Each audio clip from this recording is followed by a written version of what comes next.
Hello guys, hope you all are doing well. I am your mathematics mentor Adarsh from Enrich Digital Academy. Geometric progression में क्या होगा?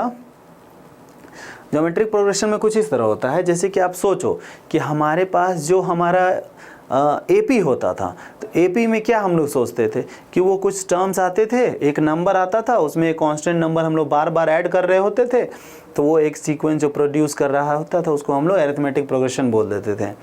इस बार क्या होगा कि आपके पास एक नंबर आएगा, उसमें आप एक कांस्टेंट नंबर मल्टीप्लाई कर रहे हो। जैसे उस टाइम कांस्टेंट नंबर आप ऐड कर रहे थे, तो इस टाइम क्या करोगे, आप मल्टीप्लाई करोगे।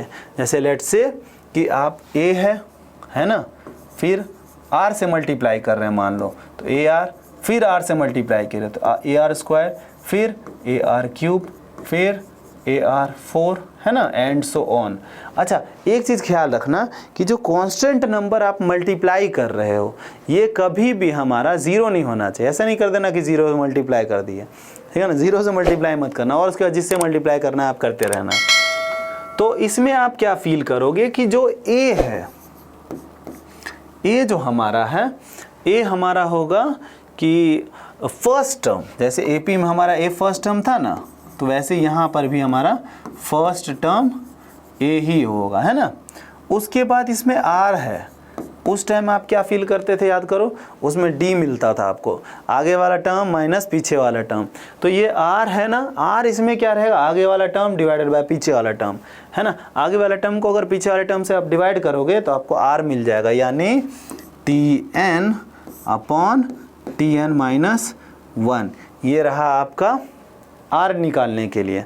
अब सोचो कि यार इसका नाम हम लोगों ने रखा है ज्योमेट्रिक प्रोग्रेशन।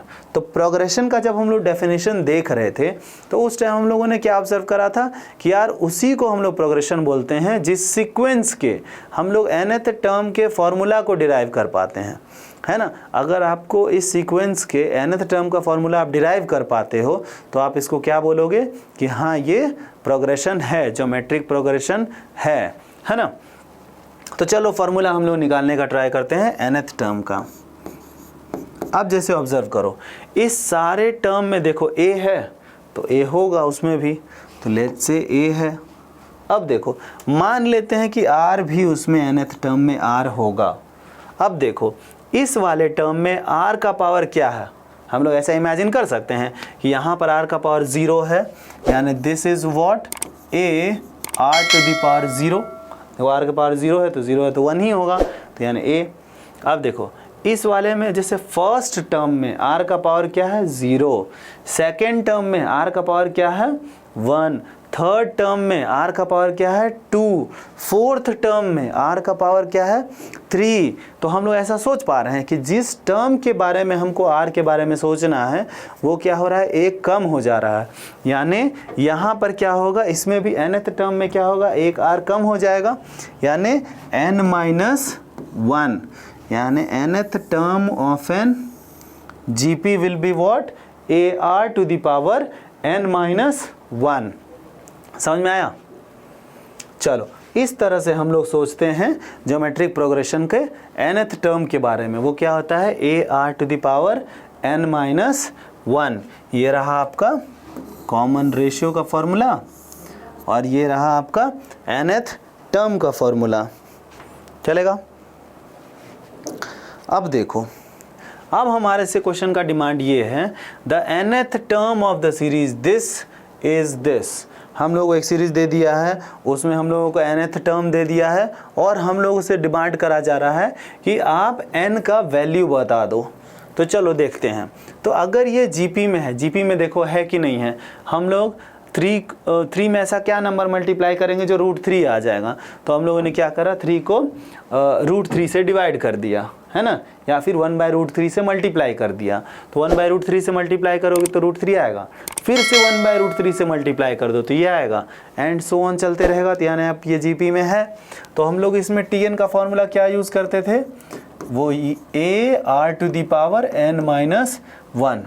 अब जैसे सोचो, हम लोग एपी में भी यही कॉन्सेप्ट लगा रहे थे कि आखिरी वाले टर्म को ए एन ले लेते थे, तो इसको भी हम लोग टी एन ले लेंगे, है ना। तो T N will be what 1/2, 4, 3, है ना, ए का वैल्यू हमारे पास क्या दे रखा है, फर्स्ट टर्म इज व्हाट 3, और आर क्या होता था, आगे वाला टर्म डिवाइडेड बाय पीछे वाला टर्म, √3/3। तो इससे इसका गेम करोगे तो क्या फंसेगा, √3। तो आर का वैल्यू आ गया 1/√3, है ना, 1/√3 के पावर n-1। अब आप ये सोचो कि इसको हम लोग क्या लिख सकते हैं, 243, इसका प्राइम फैक्टराइजेशन करो, 243, तो इसको हम लोग 3 से गेम करते हैं, इसका 81, फिर 3 से 27, फिर 3 से 9, 3, 3, तो कितने सारे क्या क्या मिल गया आपको, 1 2 3 4 5, 3 की पावर 5 मिल गया, 1/3⁵ इक्वल्स 3 इंटू 1/√3 की पावर n-1। अब इस 3 को इधर भेज देते हैं, तो ये क्या हो जाएगा, 1/3 की पावर 5 इंटू 3, तो बेस सेम पावर ऐड, तो 3 की पावर 6। हम लोग इसके बारे में ऐसा सोच सकते हैं, 1/√3 की पावर n-1। अब आप ऐसा सोचो कि क्या हम लोग इस नंबर को इस तरह से लिख सकते हैं क्या, 1/3 की पावर 6, और इस √3 की जगह पर हम लोग 1/2 लिख सकते हैं, यानी 1/3 की पावर n-1/2, है ना। अब जैसे देखो ये दोनों नंबर इक्वल हैं, तो ये दोनों नंबर इक्वल हैं और दोनों का बेस भी इक्वल है, दो नंबर इक्वल हैं, दोनों के बेस इक्वल हैं, तो उसके पावर्स भी इक्वल होंगे, यानी n-1/2 will be equal to what, 6। तो n-1, ये 2 उधर जाएगा तो क्या हो जाएगा 12, और ये 1 उधर जाएगा तो क्या हो जाएगा 13 हो जाएगा। समझ में आया क्या। तो n का वैल्यू हम लोगों को क्या मिला 13, यानी इस वाले सीक्वेंस में हमारे पास कितने सारे टर्म्स हैं 13 टर्म्स हैं। फील हुआ आपको। चलो आगे प्रोसीड करते हैं। अब देखो हमारे पास क्वेश्चन क्या है, let this this this and this be in GP. ये कुछ टर्म्स हम लोग को दे दिए हैं, उनमें हम लोग को क्या बता दिया गया है कि वो जीपी में हैं, और हम लोग को A3/A1 दे दिया है 25, यानी A3/A1 का वैल्यू हम लोगों को दे रखा है इन्होंने 25। तो A3 क्या हुआ, third term of a GP, है ना। तो थर्ड टर्म क्या होता है AR⁻², वो Tn होता था ना, याद करो, AR⁻n-1। तो अगर थर्ड टर्म हम लोग को चाहिए तो 3-1 करेंगे हम लोग। तो यहाँ पर क्या होगा, फर्स्ट टर्म A, यानी यहाँ पर क्या आ गया 25। देखो A से A का गेम होगा तो R² का वैल्यू हम लोगों को मिला 25। चलो इसको रखते हैं और आगे प्रोसीड करते हैं। आगे हम लोग से पूछता है A9/A5 का वैल्यू क्या होगा।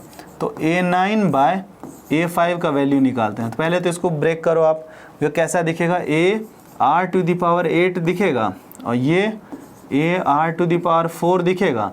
तो ये A से A का गेम होगा, ठीक है। और ऊपर वाले के पास R कितने हैं 8 और नीचे वाले के पास 4 हैं, तो ये इसका गेम करके कितना बचेगा 4, यानी आपका आंसर क्या आएगा R⁴। R⁴ is what, R² का स्क्वायर, यानी हम लोग ऐसा सोच सकते हैं 25 का स्क्वायर। तो ये क्या हो जाएगा, किसी भी नंबर का अगर आप मान लो अपने को स्क्वायर निकालना है जो एंड कर रहा है 5 से, तो उसके लिए आप क्या करना, इस 5 का स्क्वायर लिख लेना 25। इस नंबर के बाद क्या आता है 2 के बाद 3, तो 3 से इस 2 को मल्टीप्लाई कर देना तो 6, तो ये रहा आपका 625। समझ में आया। यानी इस वाले का नंबर का वैल्यू, इस चीज़ का वैल्यू क्या आएगा 625 आएगा। चलेगा। अब देखो, अब हमारे पास क्वेश्चन है, let ABC be the 7th 11th and 13th term respectively of a non constant AP। ये किसी नॉन कांस्टेंट AP का कुछ टर्म्स दिया गया है, यानी ये AP में है। तो चलो देखते हैं, अगर हम लोग को A7 के बारे में पूछ रहा है तो A7 क्या होता है A+6D। अच्छा A का आपने यूज़ कर रखा है, तो A को अगर हम लोग A यूज़ कर रखे हैं स्मॉल a, तो हम लोग अब कैपिटल यूज़ करेंगे। तो A7 will be A+6D will be equal to what, small A. फिर A11, तो A11 क्या आएगा, A plus 10D equals to B, है ना। फिर A13 क्या होगा, A प्लस 12D, है ना। A प्लस 12D का वैल्यू क्या आ गया, C आ गया। ये तुम्हारा AP का कोई नॉन कांस्टेंट AP है। नॉन कांस्टेंट यानी आप 1 1 1 नहीं लोगे। याद है आपने किसी को एक क्वेश्चन में आपने 1 1 1 लेकर के बना दिया था, तो कांस्टेंट AP था, तो आप वो वाला नहीं लोगे, है ना। ऐसा कुछ वो बोलने का ट्राई कर रहा है, मतलब आप ऐसे भी बना लेते, अगर ये नॉन कांस्टेंट नहीं बोलता तो आप इसको ईजिली बना पाते इसको। अब जैसे देखो, if these are also 3 consecutive terms of GP, अगर यही 3 जन जो हैं ये 3 कॉन्जिक्यूटिव टर्म है किसी GP के, तो आप A/C का वैल्यू बताइए। तो अगर सोचो कि अगर ये सब GP है ना, GP में हैं और कॉन्जिक्यूटिव भी हैं, तो ये GP वाला प्रॉपर्टी फॉलो करना चाहिए। तो GP वाले प्रॉपर्टी में क्या होता था, याद करो, कॉमन रेशियो सेम होता था। कॉमन रेशियो कैसे निकालते हैं हम लोग, आगे वाला टर्म डिवाइडेड बाय पीछे वाला टर्म, है ना। तो वो आगे वाला टर्म कौन है, ये देखो ABC अगर GP में है तो B/A, आगे वाला टर्म कौन है B, और उसके पीछे वाला टर्म कौन है A, और इसमें क्या होगा C/B, यानी आगे वाला टर्म C है इस बार। तो आप देखो क्रॉस मल्टीप्लाई कर दोगे तो क्या आ जाएगा, B² इक्वल्स AC। अब देखो B अपन ने किसको अज्यूम करा था, इसको A प्लस 10D को, A प्लस 10D, ये हो गया B का स्क्वायर। अब A का वैल्यू क्या था, A प्लस 6D, है ना, और C का वैल्यू क्या है, A प्लस 12D, है ना। अब इसको हम लोग क्या करते हैं, स्क्वायर कर लेते हैं। तो स्क्वायर कर लेंगे तो A² प्लस B² यानी 100D² plus 2AB, 2 into A तो 2A इंटू 10D यानी 20AD, है ना। अब इसको इससे प्रोडक्ट करो, A का A से मल्टीप्लाई किए तो A², A इंटू 12D तो 12AD, है ना। फिर 6D को A से मल्टीप्लाई करो तो 6AD, है ना। फिर 6D को इससे मल्टीप्लाई करते हैं 12 से तो 72D का स्क्वायर, है ना। अब देखो फ्रूट निंजा खेलना स्टार्ट करो, ये A² का गेम A² कर देगा। हमारे पास 100D² है ना, और उधर 72D² है, उसको इधर बुलाएं, उसको इधर बुलाएंगे अपन कि भाई तू इधर आ, तेरे कुछ नहीं करेंगे, तू चुपचाप से आ जा, बस आ जा, है ना। अब इसको घेरे में लेंगे, इसको देखेंगे, बजाएंगे इसको, तो 72D² जब इधर आएगा तो उधर पॉजिटिव में था तो इधर हमारा नेगेटिव में हो जाएगा। 100 में से 72 अगर सब्ट्रैक्ट करेंगे तो 28 बचेगा, यानी 28D², है ना। अब देखो ये 20AD है और ये 12AD और 6AD यानी 18AD, है ना। 18AD को इधर अगर बुला लेंगे तो इसका गेम करेगा, माइनस और प्लस 2AD बचेगा, है ना। अब देखो हम लोग इससे 2 से इसको 2D कॉमन ले लें हम लोग, तो 2D अगर हम लोग कॉमन ले लेते हैं तो हमारे पास क्या बचेगा, देखो 14D और प्लस A इक्वल्स टू 0, यानी इन दोनों का प्रोडक्ट 0 है। तो हमारे पास क्या रिलेशन आया, या तो तुम्हारा D 0 हो जाए या फिर तुम्हारा A क्या हो जाए, माइनस ऑफ 14D हो जाए, है ना। ये दोनों में से कोई जादू चल जाए। अब क्वेश्चन रीड करो, क्वेश्चन में हम लोगों को बोला था नॉन कांस्टेंट AP, अगर कांस्टेंट AP होता है तो क्या होता है, D हमारा 0 हो जाता है, बट उन्होंने क्या बोला है कि तुम्हारा नॉन कांस्टेंट AP है, यानी D तुम्हारा 0 नहीं हो सकता है, यानी ये वाला कंडीशन क्राइटेरिया फेल हो गया। तो हमारे पास A का वैल्यू क्या आ गया, माइनस ऑफ 14D। अब देखो हम लोगों से पूछा जा रहा था A/C का वैल्यू, तो A कौन है, A प्लस 6D है, A प्लस 6D,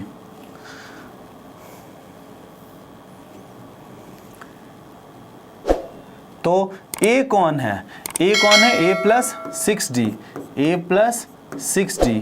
अब जैसे देखो हमारे पास C का वैल्यू क्या है, A प्लस 12D, है ना।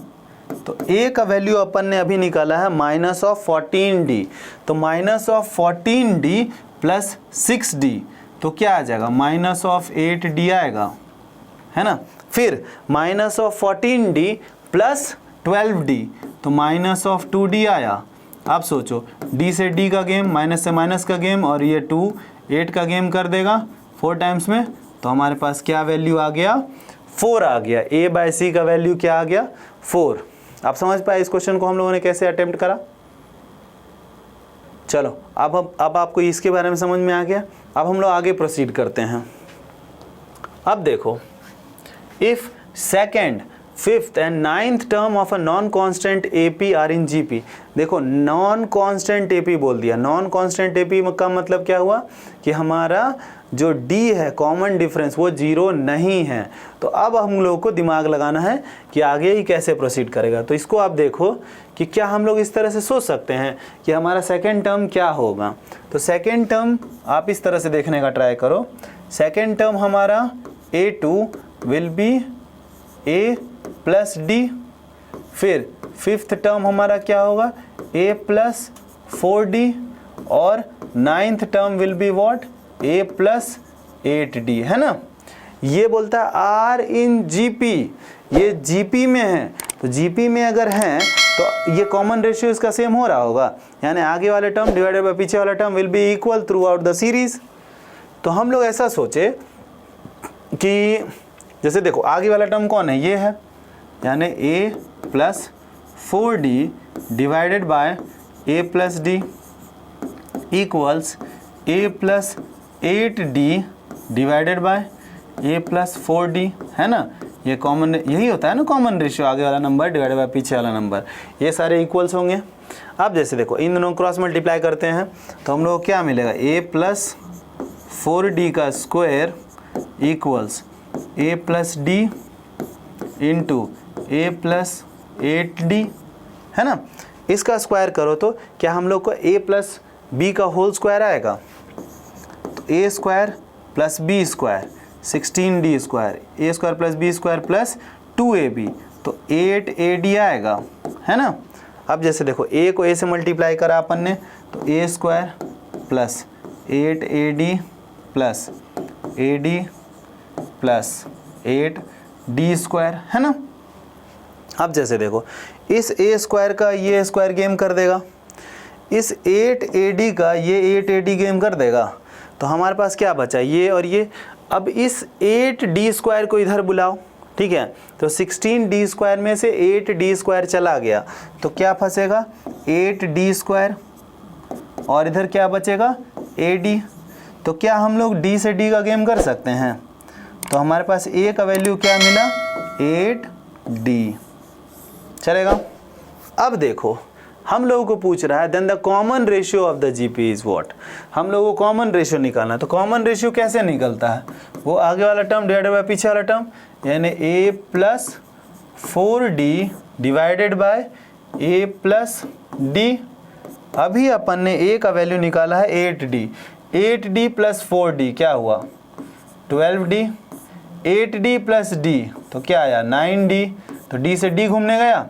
फिर ये दोनों का गेम होगा किससे, 3 से, तो ये 4 टाइम्स में, ये 3 टाइम्स में, तो हमारे r का वैल्यू क्या हो गया, 4/3, चलेगा। समझ में आ रहा है ना किस तरह से हम लोग को अटेम्प्ट कर रहे हैं क्वेश्चंस को। सेम थोड़ा सा बेसिक्स पे आप कमांड रखो और क्वेश्चंस बनते जाएंगे धीरे धीरे। चलो इस सेशन को हम लोग यहीं पे कंप्लीट करते हैं। इस टॉपिक से रिलेटेड जितने भी डाउट्स आ रहे हैं आपको, प्लीज़ उसको आप कमेंट बॉक्स में ड्रॉप करना।